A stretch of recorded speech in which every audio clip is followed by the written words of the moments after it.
Bismillahirrahmanirrahim. Assalamualaikum warahmatullahi wabarakatuh. Alhamdulillah Alhamdulillahi rabbil alamin. Wal aqibatu lil muttaqin fala udwana illa 'alal zalimin. Asyhadu an la ilaha illallah wahdahu la syarika lah wa asyhadu anna Muhammadan abduhu wa rasuluh. Salawatu rabbi wa salamuhu alaihi wa ala alihi wa ashabihi wa man ihtada bihadyihi wa istanna bisunnatihi ila yaumiddin wa sallama tasliman katsira, amma ba'du. Allahumma 'allimna bima yanfa'una wanfa'na bima 'allamtana wa zidna ilman wa 'amalan innaka 'ala kulli syai'in qadir. Ikhwani wa akhawati kaum muslimin, kaum muslimat rahimani wa rahimakumullahu jami'a. Alhamdulillah, puji dan syukur senantiasa kita ucapkan untuk Allah Subhanahu wa taala atas nikmat dan karunia yang Allah Subhanahu wa taala berikan kepada kita. Salawat beserta salam semoga senantiasa dilimpahkan oleh Allah untuk junjungan dan panutan kita Nabi Allah yang mulia Muhammad sallallahu alaihi wasallam. Ikhwani wa akhawati kaum muslimin, kaum muslimat rahimani wa rahimakumullahu jami'a.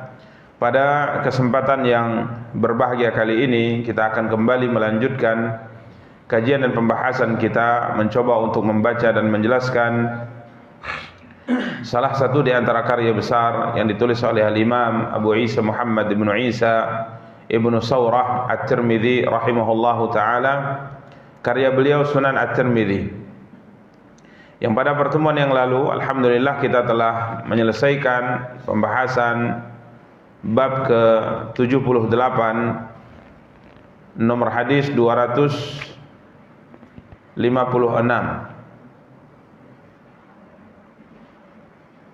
Ya. Sekarang kita akan masuk bab ke-79, nomor hadis 257. Babun majaa anna Nabiy sallallahu alaihi wasallam lam yarfa' illa fi awwal marrah. Bab apa-apa yang telah datang sesungguhnya Nabi sallallahu alaihi wasallam tidak mengangkat tangannya kecuali di takbir yang pertama, tidak mengangkat tangannya kecuali di gerakan yang pertama, yakni takbiratul ihram. Sebagaimana telah kita jelaskan pada pertemuan yang lalu dalam riwayat Abdullah bin Umar bin Khattab radhiyallahu taala anhu, nomor hadis 255, beliau Abdullah bin Umar menceritakan tentang tempat-tempat yang padanya Rasulullah sallallahu alaihi wasallam mengangkat kedua tangannya. Beliau berkata, "Ra'aitu Rasulullah sallallahu alaihi wasallam idza iftataha as-shalah yarfa' yadayhi hatta yuhadhiya mankibai." Tempat yang pertama adalah di awal salat, yakni tatkala beliau takbiratul ihram, mengawali salatnya dengan takbiratul ihram, maka beliau mengangkat kedua tangannya sehingga sejajar dengan kedua bahu beliau. Kemudian yang kedua, beliau mengangkat tangan tatkala hendak ruku', wa idza raka'a, tatkala beliau hendak ruku', beliau mengangkat tangan. Kemudian yang ketiga, wa idza rafa'a ra'sahu minar ruku', wa idza rafa'a ra'sahu minar ruku', dan tatkala beliau bangkit dari ruku', sami Allahu liman hamidah, maka beliau juga mengangkat tangan. Dan disebutkan dalam riwayat lain, yang keempat adalah bangkit dari duduk di antara duduk tasyahud pertama, yakni setelah menyelesaikan tasyahud pertama kemudian tidak bangkit ke rakaat yang ketiga, maka disebutkan dalam riwayat beliau juga mengangkat tangan.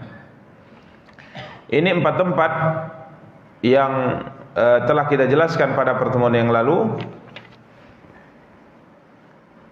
tempat-tempat yang dengannya seorang mengangkat tangan di dalam salat.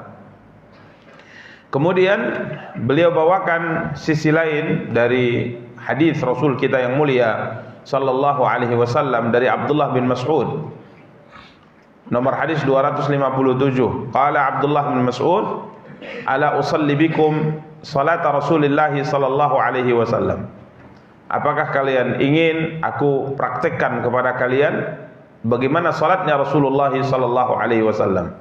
Maka Abdullah bin Mas'ud kemudian mengerjakan salat, falam yarfa' yadayhi illa fi awwal marrah. Di mana Abdullah bin Mas'ud tidak mengangkat kedua tangannya kecuali di gerakan yang pertama. Ya, jadi mengangkat tangan hanya di takbiratul ihram, yang lainnya tidak. Yang lainnya tidak. Kemudian Al-Imam At-Tirmidzi berkata, "Wa bihi yaqulu ghairu wahidin min ahli al-ilmi min ashabin Nabi sallallahu alaihi wasallam wa tabi'in." Dengan hadis ini beberapa kalangan daripada ulama berpendapat dengannya dari kalangan sahabat Rasulullah sallallahu alaihi wasallam dan para tabi'in, dan ini adalah perkataan Imam Sufyan Ats-Tsauri dan penduduk Kufah. Ya, ini adalah perkataan Imam Sufyan Ats-Tsauri dan penduduk Kufah. Demikian para ikhwah dan akhwat yang dimuliakan dan dirahmati oleh Allah Subhanahu wa taala. Tapi intinya sebagaimana kita jelaskan pada pertemuan yang lalu, mengangkat tangan bukan takbirnya ya. Mengangkat tangannya ini sunnah. Mengangkat tangannya ini sunnah. Sedangkan takbiratul ihram, yakni ucapan Allahu Akbarnya, ini adalah rukun. Ya, demikian para ikhwah dan akhwat yang dimuliakan dan dirahmati oleh Allah Subhanahu wa taala. Jadi hendaknya dibedakan antara takbirnya, Allahu Akbarnya dengan mengangkat tangannya. Ya, mengangkat tangannya ini hukumnya sunnah. Artinya jika saat ini kita tidak mengerjakannya, salat tetap sah. Ya, salat tetap sah. Kemudian para ikhwah dan akhwat yang dimuliakan dan dirahmati oleh Allah, kita masuk bab ke-80, bab ma jaa fi wad'il yadaini 'ala ar-rukbataini fi ruku'. Bab apa-apa yang telah datang berkaitan dengan meletakkan kedua tangan di kedua lutut di saat ruku'. Meletakkan kedua tangan, maksud kedua tangan di sini adalah telapak tangan di lutut di saat ruku'. Beliau bawakan nomor hadis 258 dari Abu Abdurrahman As-Sulami. Abu Abdurrahman As-Sulami berkata, telah berkata kepada kami Umar bin Khattab radhiyallahu taala anhu, "Innar rukaba sunnat lakum fakhudhu birrukabi." Sesungguhnya kata Umar bin Khattab radhiyallahu taala anhu, memegang ar-rukab. Rukab jamak rukbah, artinya memegang lutut di saat ruku' merupakan perbuatan yang disunnahkan atas kalian atau disunnahkan untuk kalian. Karenanya beliau berkata, fakhudhu birrukab, maka tatkala ruku' hendaknya kalian memegang lutut-lutut kalian.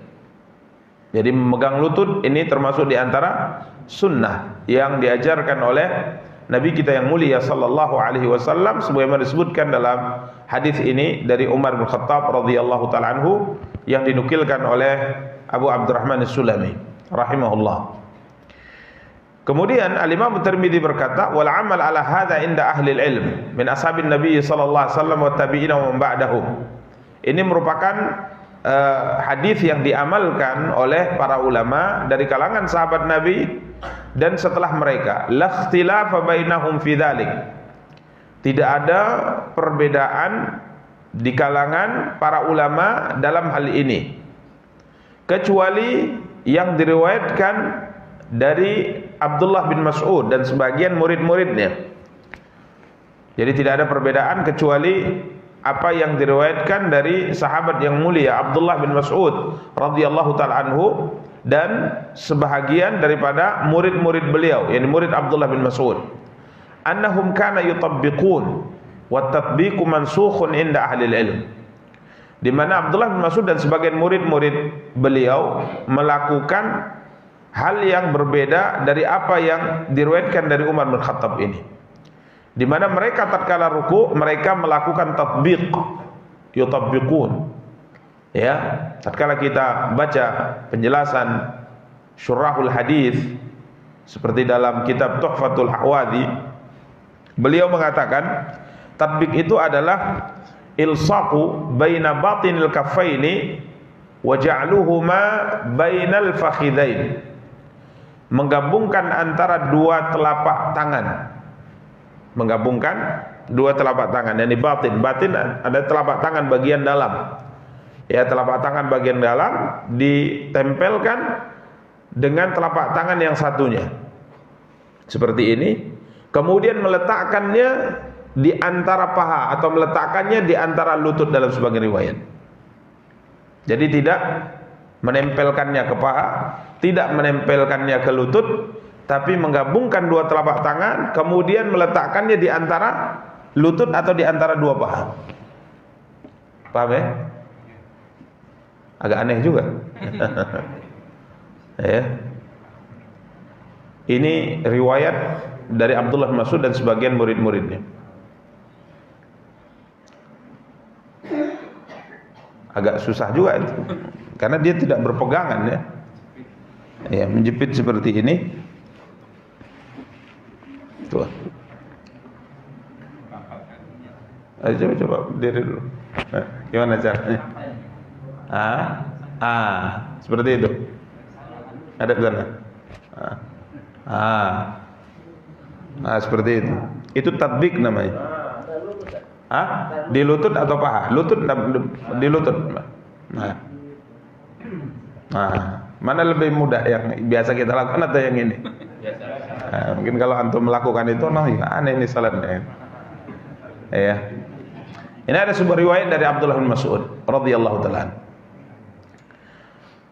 Dan beliau berkata tatbiqu mansukhun inda ahli ilm.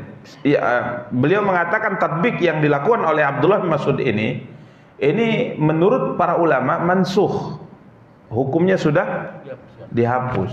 Memang di awal Islam seperti itu. Di awal Islam seperti itu cara rukuknya. Karenanya subhanallah, ini berkaitan dengan penyampaian ilmu sesuai dengan apa yang sampai. Apa yang sampai. Jadi Abdullah bin Mas'ud radhiyallahu taala anhu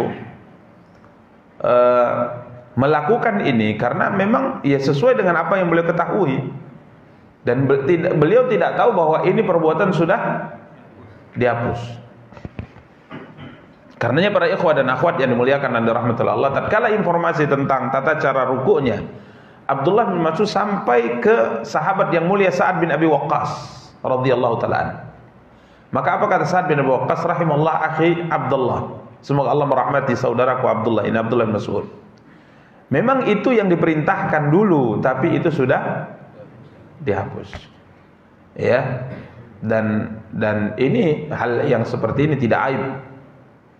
Ini tidak aib. Artinya seorang melakukan sesuai dengan ilmu yang sampai kepadanya, dan ilmu itu benar sampai kepadanya, dan dia tidak tahu hal yang menyelisihinya, maka ini tidak aib. Yang tercela itu adalah melakukan sesuatu tanpa dasar ilmu. Ini yang aib. Karenanya dalam salat kita, Allah Subhanahu wa taala wajibkan kita membaca Al-Fatihah. Di antara doa yang terkandung dalam ayat tersebut, ihdinas siratal mustaqim siratal ladzina an'amta 'alaihim ghairil maghdubi 'alaihim waladdallin. Ya Allah, tunjukilah kami jalan yang lurus. Jalan yang lurus itu maksudnya apa? Yani jalan yang ditempuh, siratal ladzina an'amta 'alaihim, jalan orang-orang yang telah Engkau beri nikmat atas mereka. Ditafsirkan dalam ayat yang lain, minan nabiyyin wasiddiqin wasyuhada wassalihin wa hasuna ulaika rafiqa. Orang-orang yang telah Engkau beri nikmat itu adalah pertama nabiyyin, dari kalangan para nabi. Jadi jalan para nabi yang kita minta kepada Allah dalam setiap rakaat dalam salat kita. Minan nabiyyin wasiddiqin, dan orang-orang siddiq, orang-orang yang membenarkan para nabi, orang-orang yang mengimani para nabi dengan sempurna, seperti Abu Bakar radhiyallahu taala an, wasyuhada, dan orang-orang yang syahid seperti Umar bin Khattab, Utsman bin Affan radhiyallahu taala anhu, Ali bin Abi Thalib radhiyallahu taala an, Kemudian wassalihin, dan orang-orang salih. Jalan ini yang kita minta, jalan yang pernah ditempuh, jalan yang ditempuh oleh para nabi, para siddiqin, para syuhada, dan para salih, orang-orang salih. Wa hasuna ulaika rafiqa. Jadi kita minta itu, ihdinas siratal mustaqim siratal ladzina an'amta 'alaihim ghairil maghdubi 'alaihim waladdallin. Kemudian kita berlindung dari dua jalan yang dicela oleh Allah Subhanahu wa taala. Pertama, ghairil maghdubi 'alaihim, bukan ya Allah jalannya orang-orang yang kau murkai, bukan pula jalannya orang-orang yang sesat. Kita berlindung dari dua jalan ini, jalan orang-orang yang dimurkai dan jalan orang-orang yang sesat. Para ulama mengatakan secara umum, jalan orang-orang yang dimurkai adalah orang-orang yang memiliki ilmu tapi tidak mengamalkan ilmunya. Sedangkan jalan orang-orang yang sesat adalah jalan orang yang beramal tapi tidak di atas ilmu, di atas kebodohan. Jadi seorang yang melakukan sesuatu sesuai dengan ilmu yang sampai kepadanya, ini tidak tercela, bahkan baik, bagus. Karenanya disebutkan dalam ungkapan salaf, qad ahsana man intaha ila ma sami'a. Sungguh sangat baik seseorang yang melakukan sesuai dengan apa yang telah ia dengar. Ini baik. Dia belajar ilmu yang benar, kemudian dia lakukan. Sekalipun mungkin ada ilmu yang lebih sempurna dari itu. Seperti diceritakan dalam pembahasan akidah, tatkala seorang salaf malam itu tidak tidur,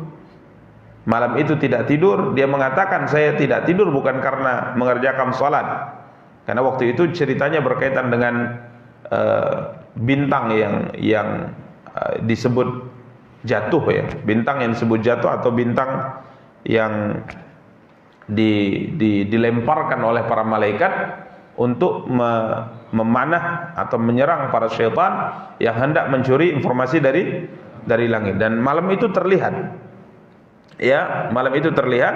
Maka kemudian terjadi dialog antara beberapa ulama dari kalangan tabi'in. Kemudian dia mengatakan bahwa tadi malam saya tidak bisa tidur bukan karena mengerjakan salat, akan tapi saya digigit binatang yang berbisa. Kemudian dia mengatakan, apa yang kau lakukan? Dia mengatakan, ruqyah. Saya meminta untuk apa? Diruqyah. Maka sahabat ini mengatakan, ulama ini mengatakan, kenapa engkau minta diruqyah? Kenapa engkau minta diruqyah? Maka dia mengatakan, hadis yang telah sampai kepada saya dari fulan dari sahabat dari Rasulullah sallallahu alaihi wasallam. Artinya ia mengamalkan sebuah amal sesuai dengan ilmu yang telah sampai kepadanya. Kenapa kau minta diruqyah? Maka dia mengatakan, hadis yang sampai kepada kami dari fulan dari Rasulullah SAW, bahwa Nabi SAW bersabda, la ruqyata illa min ainin aw humah. Tidak ada ruqyah yang paling mujarab, yang paling bagus, kecuali ruqyah min ainin, ruqyah yang dilakukan, pengobatan ruqyah untuk gangguan pandangan mata, untuk gangguan pandangan mata. Artinya kalau ada orang memandang atau dia memuji tanpa menyebut keberkahan, mendoakan keberkahan, tatkala ada pengaruh dari pandangan ini kepada yang dipandang atau yang dipuji, maka solusi terbaik adalah dengan diruqyah. Seorang anak yang dipuji kemudian tiba-tiba sakit, maka tidak ada solusi yang terbaik kecuali apa? Ruqyah. Cepat itu sembuh. Demam dia, ruqyah, insyaallah sembuh. Ini kalau masalahnya adalah karena apa? Pandangan ain, karena pandangan mata jahat, atau karena pujian yang tidak dibarengi dengan doa keberkahan. Seperti yang terjadi pada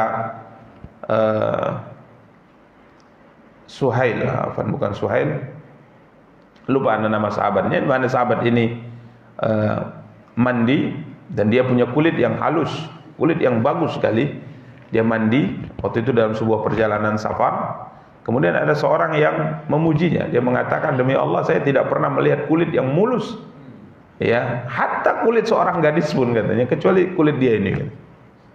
Ya, pujian. Kemudian tiba-tiba beliau langsung jatuh terkapar, ya, artinya tidak bisa bergerak seketika. Maka orang-orang pun heboh, ya, heboh. Kemudian mereka mengangkatnya, kemudian mencoba untuk mengobatinya. Maka Rasulullah SAW kala itu mengatakan, apa yang terjadi? Beliau mengatakan, fulan ini ya Rasulullah, dia tiba-tiba terjatuh, ya tidak bisa bergerak lagi. Maka Nabi SAW mengatakan, man tattahimuna, siapa orang yang kalian curigai menyebabkan dia terserang penyakit ini karena pujian atau karena aib? Maka si fulan ya Rasulullah. Maka diperintahkan untuk datang, kemudian diperintahkan wudu, kemudian air wudunya ditampung, kemudian diruqyah dia dengan air tersebut. Seketika dia bangun seperti tidak ada apa-apa. Ini pandangan mata. Karenanya tatkala kita punya nikmat, ya punya nikmat yang Allah SWT anugerahkan, minta kepada orang yang melihatnya untuk mendoakan keberkahan. Ya. Dan ini nyata. Nabi SAW mengatakan al-ainu haq, al-ainu haq. Penyakit atau kendala masalah karena pandangan mata itu benar, nyata kata Rasul, real, ada kata Rasulullah. Ya, bahkan Nabi SAW katakan betapa banyak orang harus diangkat dengan keranda dibawa ke kuburan, dan berapa banyak unta yang harus masuk ke kuali untuk dimasak dan dimakan karena pandangan mata. Karena pandangan mata. Makanya kalau kita melihat seorang muslim dianugerahkan oleh Allah sebuah nikmat, baik dalam hartanya maupun dalam keluarganya, jasadnya, maka doakan apa? Keberkahan untuknya. Nabi mengatakan betapa banyak orang mati, betapa ini sebabnya tentunya semuanya takdir Allah SWT, dan betapa banyak unta atau hewan ternak yang harus disembelih dan dimakan dikarenakan pandangan mata. Ya, sapimu bagus sekali nih ya. Setiap orang lewat bagus sekali, besok sakit kurus mati. Doakan keberkahan. Itu nyata kata Nabi, dan dalam kehidupan juga nyata. Dalam kehidupan juga nyata. Ya, maka para ikhwah dan akhwat yang dimuliakan dan dirahmati Allah SWT, ini yang pertama. Tidak ada ruqyah yang paling mujarab, yang paling bagus kalau diruqyah karena apa? Pandangan mata. Kemudian yang kedua, humah. Humah artinya gigitan binatang yang berbisa. Ini paling cepat. Paling cepat pengaruhnya kalau seorang, nasallahu salamul afiyah, digigit oleh binatang berbisa, misalnya lipan, kalajengking misalnya, kemudian didoakan, diruqyah, ini dampaknya sangat cepat, kesembuhannya sangat cepat. Ya, namun bukan berarti kita tidak kemudian membawanya ke dokter, karena kadang ada binatang-binatang yang memang bisanya itu luar biasa. Ya, namun kalau kita benar-benar yakin, insya Allah kita ruqyah saja sebenarnya cukup, tapi bawalah kemana? Ke dokter. Ya, ini sabda Rasulullah SAW, la ruqyah illa min ainin huma. Karena ada seorang tokoh di sebuah masyarakat dahulu di masa jahiliyah atau di masa Islam, mereka punya pimpinan, ya mereka punya pimpinan atau tokoh yang kala itu disengat apa? Kalajengking. Ketepatan dalam kesempatan para sahabat, beberapa rombongan para sahabat lewat di perkampungan ini, dan mereka adalah orang-orang yang sangat bakhil sekali. Bakhil. Jadi para sahabat tentunya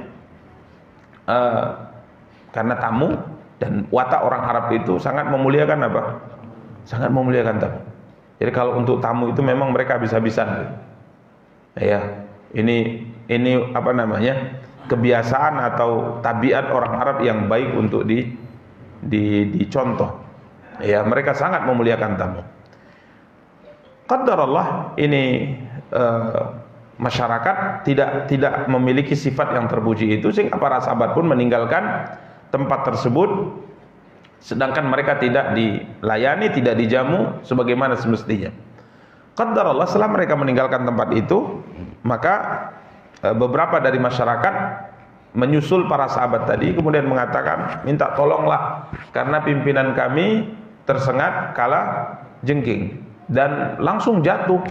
Ya, karena memang binatang ini di padang pasir itu memiliki racun atau bisa yang sangat mengerikan. Dia tidak bisa apa-apa. Maka para sahabat tadi mengatakan, kalian menjamu kami enggak mau. Ya, oke, kami ada di antara kita yang bisa melakukan pengobatan, tapi dengan syarat berikan upahnya. Ya, berikan apa? Upahnya. Ya, kalau mereka mungkin baik kemarin, pasti gratis ya pengobatannya. Karena manusia itu ditakdirkan oleh Allah SWT memiliki sifat hutang budi. Itu manusia, kecuali yang tidak normal ya. Manusia semuanya itu kalau ada orang berbuat baik kepadanya, pasti dia akan berusaha untuk apa? Berbuat. Ini fitrah, ini fitrah yang ada pada setiap manusia. Kecuali orang-orang yang tidak dirahmati oleh Allah, yang tak punya sifat ini. Maka disepakatilah sekian, bahkan beberapa ekor kambing. Ya, upahnya kalau nanti pengobatannya dilakukan. Maka subhanallah, sahabat ini pun balik setelah kesepakatan, balik. Kemudian didatangi itu tokoh yang ya terbaring ya karena sengatan kalajengking, maka dia meruqyahnya dengan membaca surat Al-Fatihah. Dia ruqyah dengan baca surat Al-Fatihah. Seketika dia bangun, duduk, berlari. Subhanallah, ini ruqyah surat Al-Fatihah. Maka kemudian mereka pun diberikan sesuai dengan kesepakatan upahnya beberapa ekor kambing. Maka sebagian para sahabat mengatakan kepada teman-temannya, ini hukumnya apa ini? Ya, pengobatan dengan ruqyah dan ngambil apa?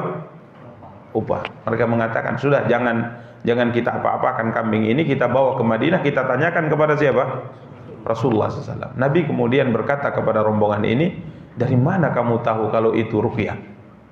Ini Fatihah. Karena salah satu di antara nama surat Al-Fatihah adalah ruqyah. Dia adalah ayat dan surat yang paling baik untuk dijadikan sebagai apa? Ruqyah. Ya, karenanya kita gunakan Fatihah ini luar biasa. Ya. Dan semua kita bisa melakukan karena yang kuat itu, yang hebat itu bukan yang meruqyah. Yang kuat dan hebat itu apanya? Suratnya. Ya, yang kuat dan hebat itu suratnya, bukan yang meruqyah. Karenanya kalau seandainya muncul di hati kita yang hebat adalah kita, berhentikan ruqyahnya. Ya. Karena yang hebat itu Qur'annya, bukan yang meruqyah. Ya, demikian para ikhwah dan akhwat yang dimuliakan dan dirahmati oleh Allah SWT. Jadi kalau tidak ada dampaknya ruqyah tadi, jangan kemudian katakan wah kurang ini Fatihahnya ini berarti. Kalau ada dampaknya, wah hebat kali ruqyahnya ini, baru udah agak melenceng sedikit. Yang kuat dan yang hebat adalah ayat dan surat yang dibaca, bukan yang membaca. Bukan yang membaca. Taib. Kemudian Nabi SAW mengatakan, dari mana kamu tahu itu adalah ruqyah? Kemudian Nabi mengatakan, terkait komentar upahnya, Nabi mengatakan, kasih aku bagiannya. Maksudnya, sertakan saya dalam pembagian kambing tadi. Berarti halal. Upah ruqyah halal. Ya, demikian para ikhwah dan akhwat yang dimuliakan dan dirahmati oleh Allah SWT. Tatkala dia mengatakan la ruqyah illa min ainin humma, tidak, kenapa engkau melakukan ruqyah? Dia mengatakan hadis yang telah sampai kepada kami seperti ini, seperti ini. Maka sahabat ini berkata, tabi'in ini berkata, qad ahsana man intaha ila masami'. Sungguh sangat baik orang kalau melakukan, mengamalkan sesuatu sesuai dengan ilmu yang sampai kepadanya. Yang tercela itu mengamalkan sesuatu di atas kebodohan, tidak tahu ini benar atau tidak, tapi tetap diamalkan. Kalau dia tahu ini sesuai dengan kebenaran, dia amalkan, ini sangat bagus. Akan tetapi kata tabi'in ini, ada sebuah hadis yang sampai kepada kami. Ya, kemudian beliau membawakan hadis, Nabi menganjurkan, membimbing kita untuk tidak meminta apa? Diruqyah. Kemudian menceritakan ada 70.000 dari umat Islam yang masuk surga tanpa hisab. Kemudian para sahabat kala itu berdiskusi sebenarnya siapa mereka. Sebagian mengatakan mereka adalah ini, mereka adalah ini, mereka adalah ini. Sampai Nabi kemudian keluar dan Nabi menyebutkan humul ladzina la yastarquna wa la yahtawun wa la yatatayyarun wa ala rabbihim yatawakkalun. Mereka adalah orang yang tidak pernah minta diruqyah, ya, tidak pernah melakukan pengobatan dengan sistem kai, dan tidak pernah berkeyakinan akan ditimpa kesialan karena sesuatu yang mereka lihat atau sesuatu yang mereka dengar. Tidak pernah merasa bernasib sial akan ditimpa kesialan tatkala dia mendengar suara burung, dia melihat sesuatu, atau tidak pernah berkeyakinan akan ditimpa kesialan karena angka, ya, karena hal-hal yang seperti ini, karena hari, karena bulan.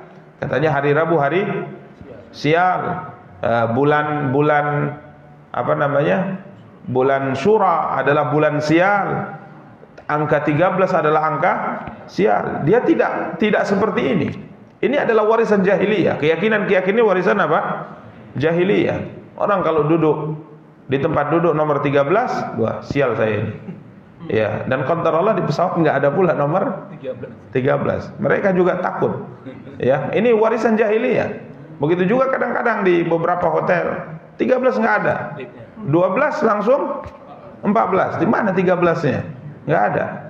Warisan jahiliyah. Apa kaitannya kesialan dengan angka? Enggak ada. Ini warisan jahiliyah.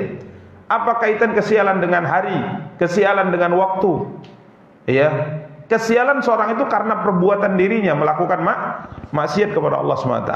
Orang-orang jahiliyah dulu berkeyakinan Syawal adalah bulan sial untuk pernikahan. Bulan sial untuk apa? Pernikahan. Karena Syawal itu asal maknanya adalah melipat. Di bulan ini biasanya unta betina tidak mau dikawini oleh unta jantan. Jadi mereka berkeyakinan ini bulan sial untuk pernikahan. Akan terjadi kebencian seorang istri atau suami kepada pasangannya kalau berani menikah di bulan Syawal. Apa kaitannya? Maka akhirnya Nabi SAW kata Aisyah berkata, Nabi menikahiku di bulan Syawal, Nabi satu rumah denganku di bulan Syawal. Kira-kira kata Aisyah, adakah wanita yang lebih bahagia dari saya? Saya nikahnya di bulan sial. Ya, saya nikahnya kata Aisyah di bulan apa? Di bulan sial. Maka subhanallah sekarang masyarakat banyak nikah di bulan Syawal. Allahu a'lam apakah karena untuk menolak adat jahiliyah ataukah karena memang sudah dapat THR banyak. Enggak tahu juga kita. Jadi banyak sekali pernikahan di bulan Syawal. Sehingga teman-teman bilang, "Ya Allah Ustaz, 5 undangan di bulan Syawal. 5 undangan Ustaz." Subhanallah. Tapi intinya tidak ada kesialan dalam hal ini. Innama ta'irukum ma'akum kata Allah. Sungguhnya kesialan kalian itu karena kalian. Dan coba lihat Fir'aun tatkala ditimpa kesulitan dalam negaranya, dia mengatakan, wah ini gara-gara Musa dan pengikutnya. Ini gara-gara Musa dan pengikutnya. Ini sial kita ini, gagal panen kita. Ini gara-gara Musa ini. Gitu. Kekeringan ini gara-gara Musa juga gitu. Jadi ini warisan jahiliyah. Ya, warisan apa? Jahiliyah. Kesialan seorang itu tergantung kepada apa? Amal ibadah. Namun ada sebuah hadis, jika kesialan itu ada, maka itu terletak pada satu, kendaraan, 2 rumah, 3 istri. Kena ini istri. Tapi hadis ini perlu penjelasan. Hadis ini perlu apa? Penjelasan. Kapan-kapan kita jelaskan nanti insyaallah. Jangan sekarang ya. Nanti ilmunya habis. Kita pelan-pelan kita sampaikan. Jadi kalau ada kesialan, maka kesialan itu terletak pada 3 ini. Rumah, kendaraan, istri. Dan ini kadang dalam kehidupan bisa kita rasakan atau dirasakan oleh sebagian orang. Setelah dia pindah ke rumah itu sakit-sakitan semuanya. Ada ceritanya? Ada. Bisnisnya hancur setelah menikah dengan fulanah ini. Ayo, ini sial nih kan gitu. Rumah sial, kendaraan. Tapi ini perlu syarah ya, perlu syarah. Yang dengan penjelasan kita bisa memahami hadis ini dengan baik dan benar. Intinya kita kembali ke poin, karena kalau semua dijelaskan panjang tidak selesai ya. Tadi kita mengkaitkan dengan sikap Abdullah bin Mas'ud yang melakukan ruku dengan cara sesuai dengan yang dia ketahui. Ya, menempelkan kedua telapak tangan dan meletakkannya di antara kedua lutut. Maka Sa'ad bin Abi Waqqas mengatakan, rahimallah akhi Abdullah, semoga Allah merahmati saudaraku Abdullah. Benar yang dia lakukan, ya. Namun itu sudah dimansukh. Jadi sunnahnya seperti yang dikatakan oleh Umar bin Khattab, meletakkan kedua telapak tangan di lutut, ya, meletakkan kedua telapak tangan di lutut, bahkan disebutkan dalam sebagian riwayat menggenggamnya. Jadi lutut itu digenggam, ya, digenggam. Ini dalam sebagian riwayat sesuai disebutkan dalam syarah Tuhfatul Ahwadi. Demikian para ikhwah dan akhwat yang dimuliakan dan dirahmati oleh Allah Subhanahu wa taala. Kemudian hadis nomor 259 dari Sa'ad bin Abi Waqqas, kunna naf'alu dzalika fanuhina anhu wa umirna an nada'al akuffa 'ala rukabi. Ini Abdullah Sa'ad bin Abi Waqqas berkata, mengomentari apa yang dilakukan oleh Abdullah bin Mas'ud radhiyallahu an, kunna naf'alu dzalika, ya dahulu kami melakukan itu tapi kemudian kami dilarang. Tidak seperti itu lagi yang diperintahkan, kami kemudian diperintahkan meletakkan telapak-telapak tangan di atas lutut tatkala ruku'.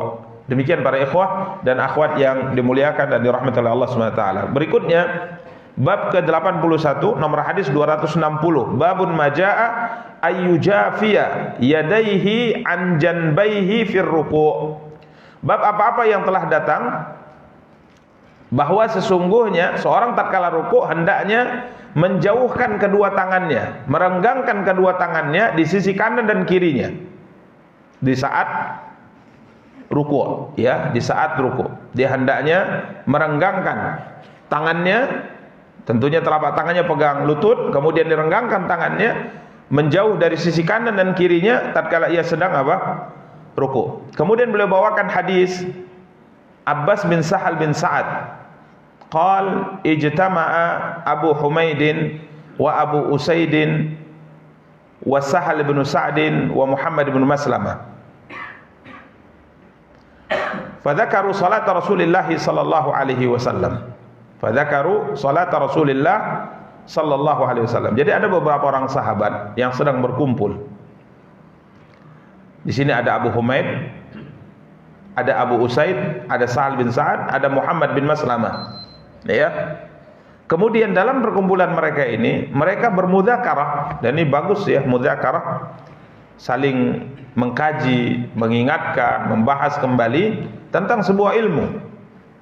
Tentang sebuah apa? Ilmu. Ini bagus. Dan ini salah satu di antara sebab akhirnya ilmu yang kita ketahui ini semakin kokoh dalam dada kita. Karenanya mengajar itu bagian daripada mudzakarah. Mengajar bagian daripada apa? Mudzakarah. Seorang kalau dia sudah belajar, dia sedikit punya ilmu, tapi dia tidak mengajar, lambat laun ilmunya akan hilang. Ini diantara sebab ilmu tadi akan kuat dalam dada. Di antara juga tentu yang paling utama diamalkan. Ilmu itu untuk kuat, kita ingat hendaknya kita apa? Amalkan. Tapi diantaranya mudzakarah. Ini sangat bagus ya, sangat bagus sekali. Karenanya para ikhwah dan akhwat yang dimuliakan dan dirahmati oleh Allah Subhanahu wa taala, pembahasan kajian itu yang paling baik adalah kajian kitab. Kajian kitab. Karena dengan ini mudzakarah. Adapun kajian yang mungkin disebut dengan tematik, judul demi judul sesekali, ini sisi mudzakarahnya kurang. Ya, karenanya mudzakarah sangat bagus dan disebutkan bahwa sekelompok para sahabat Nabi kita yang mulia sallallahu alaihi wasallam, Abu Humaid, Abu Usaid, Sahal bin Sa'ad, Muhammad bin Maslamah, mereka duduk bermudzakarah tentang salatnya siapa? Rasulullah sallallahu alaihi wa alihi wasallam. Faqala Abu Humaid, maka berkata Abu Humaid, ana a'lamukum bi salati Rasulillah sallallahu alaihi wasallam. Saya orang yang paling tahu dari kalian tentang salatnya Rasulullah sallallahu alaihi wasallam. Kemudian beliau berkata, inna Rasulullah sallallahu alaihi wasallam raka'a, di antara yang beliau jelaskan adalah menceritakan tentang salat Rasulullah apabila beliau ruku', fa wada'a yadayhi ala rukbatayhi. Beliau meletakkan kedua tangan beliau di atas lutut, seperti yang sudah kita jelaskan tadi. Ka'annahu qabidun alaihima. Nabi SAW menggenggamnya, seakan-akan beliau menggenggam lutut tersebut. Kemudian beliau mengatakan wa wattara yadayhi fanahahuma an janbaihi. Kemudian beliau melakukan watar terhadap kedua tangannya dan beliau jauhkan dari sisi kanan dan kiri beliau. Para ikhwah dan akhwat yang dimuliakan dan dirahmati oleh Allah Subhanahu wa taala, wattara dalam bahasa artinya ja'lu al-watri 'alal qaus. Jadi ada panah, apa istilahnya kalau kayunya itu namanya busur. Sedangkan benangnya itu disebut water. Benangnya disebut apa? Watrun dalam bahasa Arab. Jadi wataro itu tautir kata para ulama adalah memasangkan benang ini di busur. Memasangkan benang di busur. Ini dalam bahasa Arab wattara yuwattiru tautiran. memasangkan benang di busur. Kemudian tatkala benang sudah dipasang busur, kemudian hendak memanah, apa yang dilakukan? Kita tarik benangnya supaya anak panah bisa melesat. Maka di sini beliau katakan wattara yadai. Beliau melakukan hal yang seperti itu di saat rukuk. Maka kalau kita lihat posisinya, letakkan tangan di lutut, kemudian direnggangkan tangan atau bahu, maka seperti busur dengan dengan benangnya yang ditarik. Bentuknya, betul tidak? Hah? Iya, betul tidak? Coba praktekkan. Seperti antum lagi praktekkan. Posisinya. Jadi kita lihat dari depan, sikunya seperti ini, dibengkokkan. Jadi seperti benang sedang ditarik. Demikian para ikhwah dan akhwat yang dimuliakan dan dirahmati oleh Allah Subhanahu wa taala. Jadi ini bab yang disebutkan yujafi yadaihi an janbaihi fir ruku'. Tapi tentunya ini kalau ada teman atau kita sholat berjamaah, maka Nabi SAW perintahkan agar kita melembutkan sisi kanan kiri kita dengan teman. Jangan kawan pun ini apa nih kan, lembutkan. Ya sama nanti di sujud juga seperti itu, dianjurkan untuk direnggangkan. Tapi tatkala sholat berjamaah, ya sesuai dengan kondisinya. Jangan antum enggak. Sehingga kawan tadi semangat kali sujud, kena apanya? Mukanya, kena siku antum. Ini momen kungfu atau lagi sholat nih kan gitu. Kemudian setelah selesai tak merasa bersalah pula itu. Assalamualaikum warahmatullahi wabarakatuh. Tengok sama kawan, kenapa? Sunnah. Wah, ini ngajak berantem nih kawan ya. Sunnah. Padahal Nabi SAW mengatakan linu baina ashabikum. Dalam salat berjamaah berikan kelembutan dengan teman-teman kalian. Dan kita yakin bahwa kalau seandainya sampai seperti itu yang terjadi, ini berarti sudah ghulu, berlebihan dalam mempraktekkan apa? Sunnah. Karena kita lihat syaitan itu akan menggoda kita, menyesatkan kita dari dua cara atau dengan dua cara. Yang pertama, kalau seandainya seorang itu orang yang malas dalam beribadah kepada Allah SWT, tidak dekat dengan agama, maka syaitan akan terus membisikkan kepadanya agar meremehkan agama. Allah Maha Pengampun, Allah Maha Penyayang. Ini kalau orang malas. Sehingga terkala dia mau ibadah, ya orang sunnah aja kok, nggak apa-apa, nggak dilakukan. Ini godaan apa? Syaitan. Jadi dia ditarik oleh syaitan ke tafrid, ini menganggap remeh sebuah ibadah. Yang penting wajib saja udah aman itu. Remeh. Padahal kita semua paham bahwa perbuatan-perbuatan yang pada dasar hukumnya sunnah ini untuk menutup kekurangan yang ada pada perbuatan wajib yang kita laksanakan. Tidak ada yang tidak penting dalam agama ini. Jadi orang kalau malas, maka syaitan akan menariknya agar bermudah-mudahan, agar meremehkan syariat. Kenapa enggak? Ya, Allah Maha Pengampun. Ya, luas kasih sayang Allah itu. Taib. Kemudian kalau ada orang yang condong kepada semangat melakukan ibadah, semangat luar biasa, syaitan menggodanya sehingga ia melampaui batas, berlebihan. Orang yang semangat mengagungkan sunnah Rasulullah SAW, ini sifat bagus, tapi syaitan menggodanya supaya terus semangat sehingga akhirnya keluar jalur, maksudnya berlebihan. Nah itu dia contohnya. Ya, memang disunnahkan untuk merenggangkan, tapi tidaklah pula sampai ya ini kalau cerita terkait dengan panah tadi, putus apanya? Benangnya putus karena antum hulu, menariknya berlebihan. Imma benangnya putus atau tangan antum yang putus karena benangnya kuat. Baik. Jadi tidak boleh, dan kebenaran itu biasanya berada di antara yang meremehkan dan di antara yang berlebihan. Ya. Ada yang remeh misalnya dalam kaitan dengan sembelihan, dia remeh. Ini, oh itu disembelih tidak menyebut nama Allah, udah makan aja aman itu. Nah, sudah jelas-jelas itu binatang sudah nggak ada nyawanya, tapi dipegang, orang masih goyang apanya? Denyut, masih denyut, sembelih aja gitu. Ini bermudah-mudahan. Tapi ada yang berlebih-lebihan. Dia tidak mau makan daging kecuali yang dia lihat benar disembelih dengan menyebut nama Allah. Makan di rumah makan, pilih apa? Tempe, terong, ya kan, telur, daging lah, ayam itu ada, rendang. Itu nggak tahu kita nyembelihnya dengan menyebut nama Allah atau tidak. Ini berlebihan. Ini berlebihan, tidak boleh. Selama kita berada di daerah Muslim dan kita lihat pedagang-pedagang dan itu Muslim, ya kita katakan hukum asal sembelihan mereka apa? Halal. Jadi antara ini, ya. Jadi syaitan itu menggoda kadang-kadang, menyebabkan orang itu bermudah-mudahan dalam agama, tapi jangan lupa kadang-kadang syaitan menggoda orang sehingga ia ghulu, berlebihan dalam beragama. Ya, contohnya tadi dalam rukuk tadi, benar-benar berlebihan sudah. Ya, sampai akhirnya teman yang di sebelahnya pun kesulitan untuk rukuk, kesulitan untuk sujud. Ya, tatkala diperhatikan sampai kenalah pula mukanya, siapa yang enggak marah ya? Karena mukanya ditengok, kenapa katanya? Nantang pula.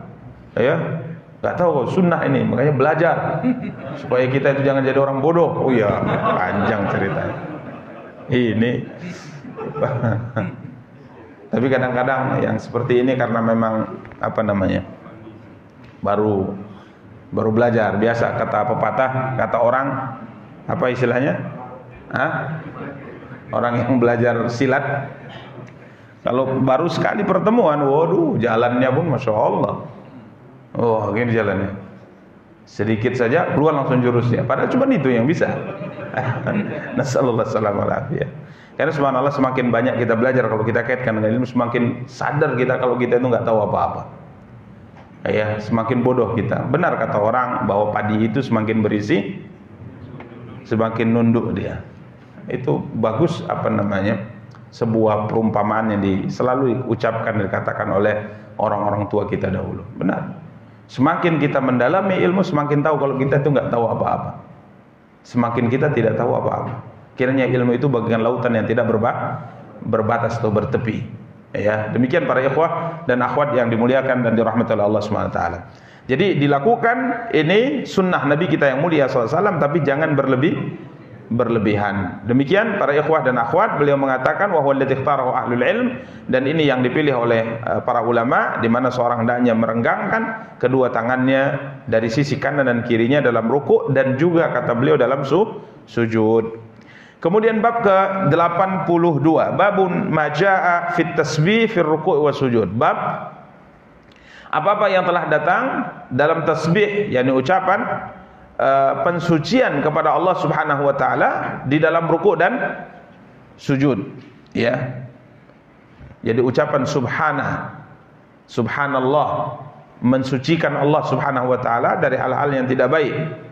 Beliau kemudian membawakan hadis dari Aun bin Abdullah bin Utsbah dari Abdullah bin Mas'ud. Beliau berkata, sesungguhnya Nabi SAW bersabda, idza raka'a ahadukum, apabila salah seorang di antara kalian ruku, kemudian dia berkata, nomor hadis 261 ya, hadis di komentar dari sebagian para ulama, apabila salah seorang di antara kalian ruku, kemudian dia berkata dalam rukuknya, subhana rabbiyal azim salasa marrat faqad tamma ruku'uhu. Dia mengatakan subhana rabbil azim sebanyak 3 kali, maka rukuknya telah sempurna.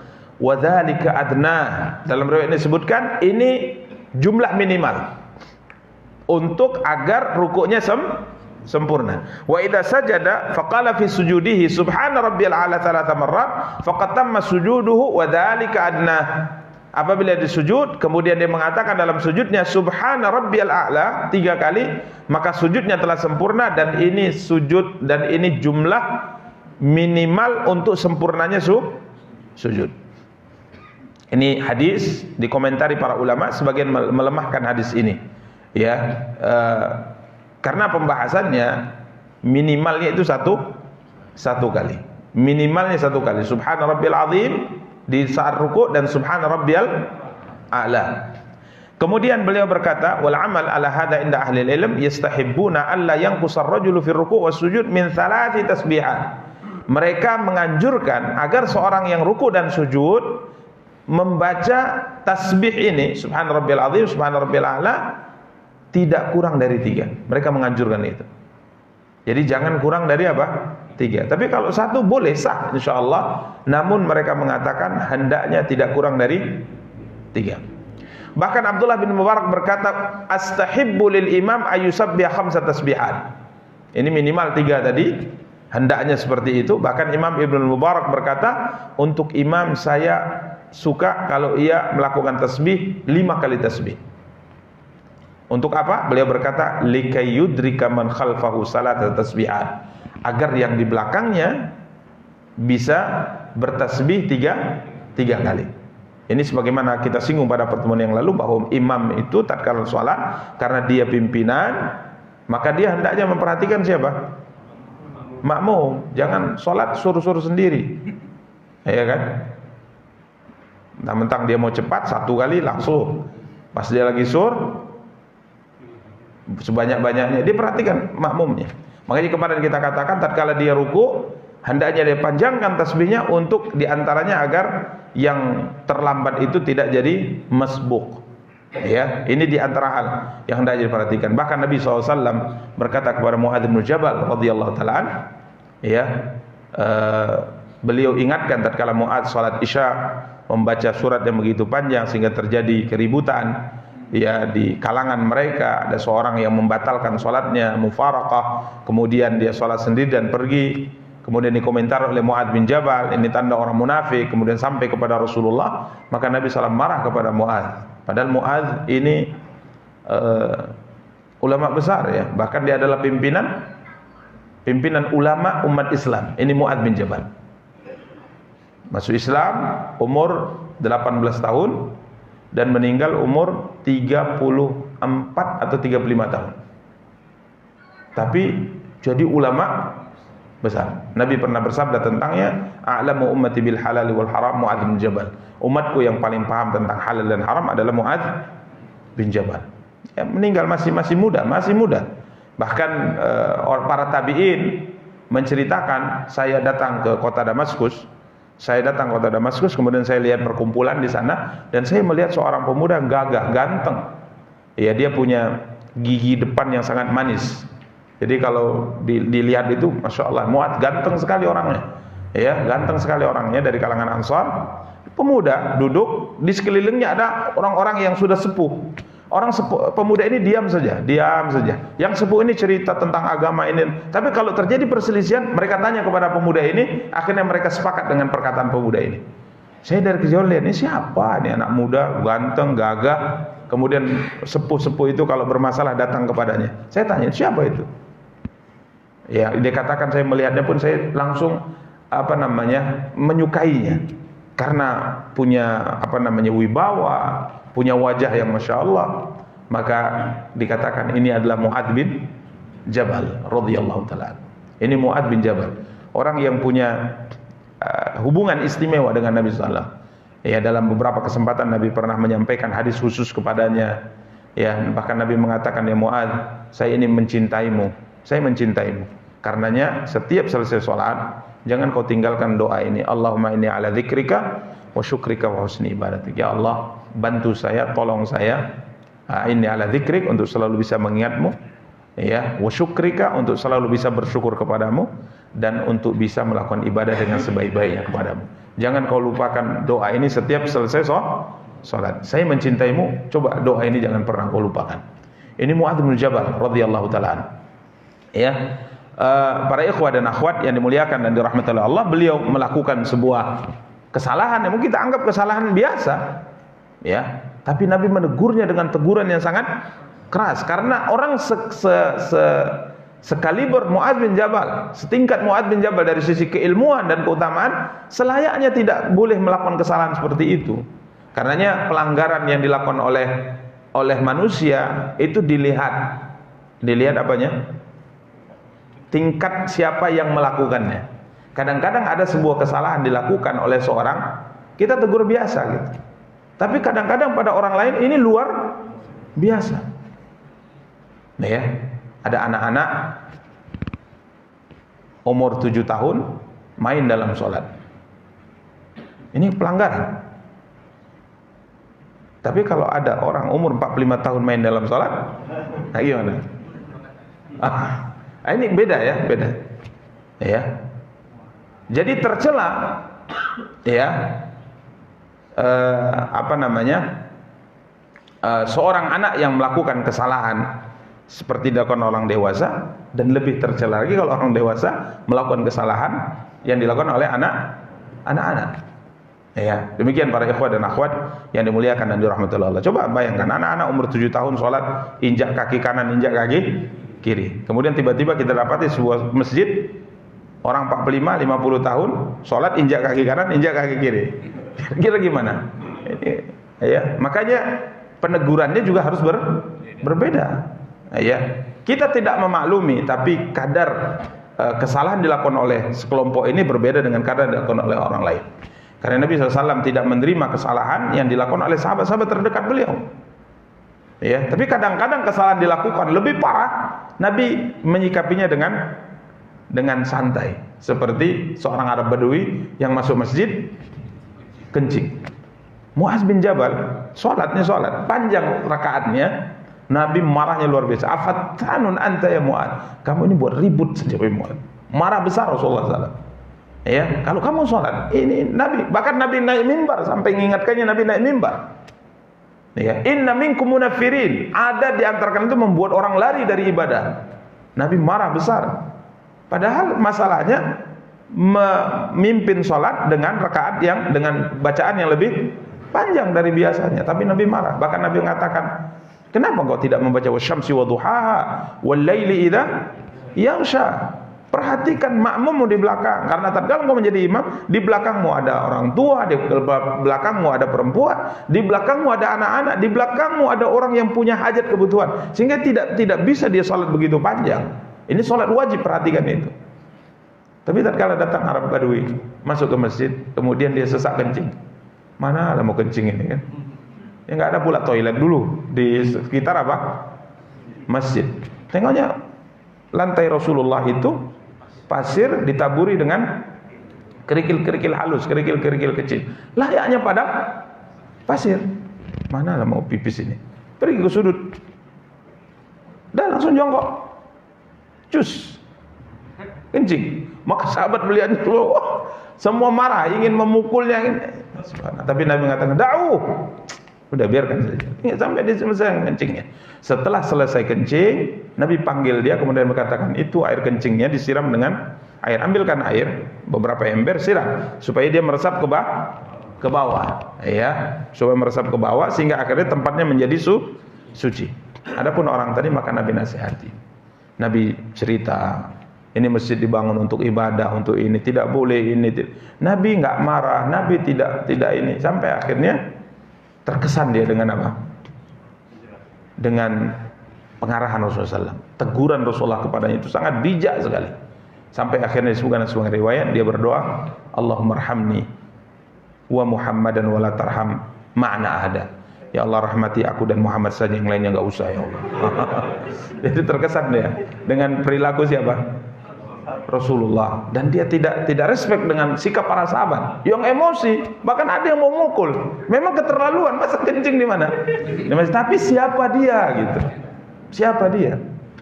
Ini orang nggak tahu hukum. Dia dari Arab pedalaman. Biasa kalau dulu di Arab pedalaman itu kencing dimanapun. Jadi latar belakang dia melakukan itu bukan karena sengaja ingin menghinakan masjid, tidak tahu aturan dan sebagainya. Dia memang seperti itu kehidupannya.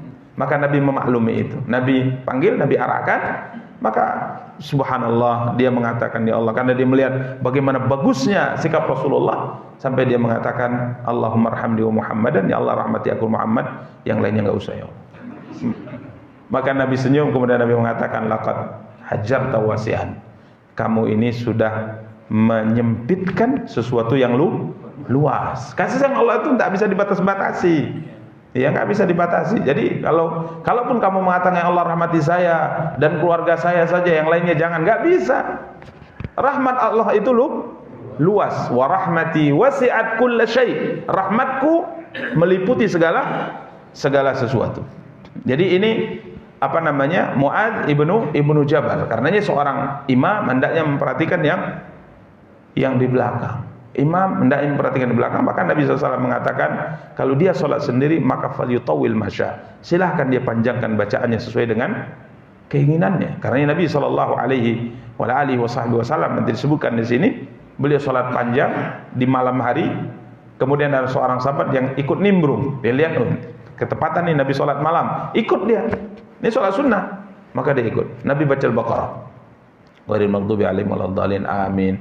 Kemudian Nabi bismillah. Alif lam mim, pelan kali bacaannya. Satu-satu ayat dibaca. Kemudian kalau ada ayat surga, beliau mengatakan Allahumma inni as'alukal jannah. Allahumma inni as'alukal jannah. Baru baca ayat kedua. Ada neraka, Allahumma inni a'udzubika minan nar. Beliau berdoa, baca ayat ketiga. Begitu seterusnya. Lambat bacaannya. Sampai sahabat yang ini 100 ayat nanti rukuknya ini. Ikuti. Siapa suruh ikut sholat kan gitu kan? Ini sholat sunnah. Yarka fil mi'ah. Nabi ini pasti akan rukuk kalau sudah 100 ayat. Sampai 100 ayat, bacanya pelan gitu. Sampai 100. Lewat 101, 102. Baqarah itu 200 lebih kan? Ini akhir Baqarah, rukuknya ini. Sampai akhir Baqarah. Amanar Rasul bima unzila ilaihi min rabbi wal mu'minun. Sampai akhir diam. Bismillahirrahmanirrahim. Wah, lanjut banget. Lanjut. Baca surat An-Nisa. Wah, ini surat Nisa sudah, sahabat ini perasaan sudah, mungkin bahasa kalau kita yang ikut pasrah aja deh. Pasrah. Ikut surat Nisa sampai selesai. Ini bacanya pelan sampai selesai surat Nisa, sangkanya ruku, lanjut kembali ke surah Al-Imran. Subhanallah. Apa kata sahabat ini? Kalau bukan Rasulullah, saya akan tinggalkan. Bahkan dalam riwayat dia mengatakan, sampai saat itu saya punya kepikiran yang jelek. Tabi'in mengatakan, kepikiran apa? Saya ingin meninggalkan Rasulullah. Karena nggak sanggup. 1 rakaat baca Baqarah, Ali Imran, An-Nisa. Coba bayangkan. Ya, salat malam 1 rakaat. Kalau kita 11 rakaat, 23 rakaat baca 3 surat ini gimana? Bubar, habis jamaahnya. Habis. Tapi subhanallah. Tapi ini karena beliau sholat sendiri. Ya, beliau tidak mengajak sahabat untuk ikut sholat. Beliau sendiri yang nimbrung. Fal yutawil masya. Kalau seandainya kamu sholat sendiri, silakan panjangan. Tapi memang kadang-kadang setan juga menggoda kita. Kalau jadi imam enaknya panjang, sholat sendiri enaknya pendek. Nah, ini masalah. Kita nggak sadar kadang permainan setan di sini. Ya, demikian para ikhwah dan akhwat yang dimuliakan dan dirahmati Allah Subhanahu wa taala. Jadi Imam Ibnu Barak mengatakan kalau untuk imam hendaknya 5 tasbih. Memperhatikan makmum yang di mana? Di belakang. Kemudian nomor hadis 262 dari A'mash, dia berkata sami'tu Sa'd bin Ubaidah yuhaddits 'anil Mustawrid an Silah bin Zufar an Hudzaifah ibnul Yaman. Dari Hudzaifah bin Yaman, sesungguhnya dia salat bersama dengan Nabi. Ini yang kita ceritakan tadi. Hudzaifah salat bersama dengan Nabi, fakana yaqulu fi ruku'ihi. Nabi berkata dalam rukuknya, subhana rabbiyal azim, wa fi sujudi subhana rabbiyal a'la. Kemudian Hudzaifah mengatakan, wa ma ata ala ayati rahmatin illa waqafa wa sa'ala. Nabi SAW tidak sampai pada ayat yang dalamnya disebut tentang rahmat, ampunan, karunia, surga, kecuali beliau berhenti. Kemudian beliau meminta rahmat, meminta ampunan kepada Allah. Ini pelan-pelan bacanya. Wa ma ata ala ayati adzabin illa waqafa wa ta'awwad. Dan apabila beliau sampai pada ayat azab, maka beliau berhenti dan meminta perlindungan kepada Allah. Tapi ingat, ini salat malam dan ini dilakukan sendirian. Ini sholat malam dilakukan sendirian. Adapun kalau kita mengimami, maka ini berbeda. Karena kita diperintahkan untuk memperhatikan makmum. Demikian para ikhwah dan akhwat yang dimuliakan dan dirahmati oleh Allah Subhanahu wa taala. Kemudian nomor hadis 263 yang semisalnya, waqad ruwiya an Hudzaifah hadzal hadis min ghairi hadzal wajhi annahu shallan ma'an Nabi sallallahu alaihi wasallam fa dzakara al hadis. Unzur ma qablah. Jadi di sini disebutkan intinya salatnya itu bukan salat wajib. Ini adalah salat salat sunnah atau salat malam yang dilakukan oleh Nabi kita yang mulia sallallahu alaihi wasallam. Kemudian terakhir, bab ke-83 nomor hadis 264 dari sahabat yang mulia Ali bin Abi Thalib radhiyallahu anhu, anna Nabiy sallallahu alaihi wasallam naha an lubsil qassi wal mu'asfari wa an takhattumidz dhahabi wa an qira'atil qur'ani fi ruku'. Ali mengatakan Nabi melarang dari beberapa hal. Yang pertama, lubsul qassi, memakai pakaian qassi. Qassi ini pakaian yang dibuat di Mesir. Dibuat dahulu ya, maksudnya dahulu, bukan sekarang. Di Mesir ada nama daerah namanya Qas. Ya, kemudian daerah ini penghasil atau pembuat sebuah kain khusus, di mana kain ini dirajut dengan sutra. Dirajut dengan apa? Sutra. Maka Nabi melarang memakai pakaian qassi. Bukan karena didatangkan dari negeri Mesir, akan tapi karena dirajut dengan sutra. Karena memang laki-laki tidak boleh pakai sutra. Tidak boleh pakai sutra. Ya Allah alam, kita sendiri tak pernah juga melihat kain dari sutra. Jangankan memakainya. Ya, karena pakaian kita nanti di akhirat, di surga Allah itu sutra, yang tipis dan yang tebal. Jadi ada pakaian tipis dalaman dan ada pakaian luar, dan itu dirajut dengan sutra. Maka di dunia kita tidak boleh pakai sutra kecuali dalam kondisi misalnya terkena penyakit gatal, kata sebagian riwayat. Allahu alam ya.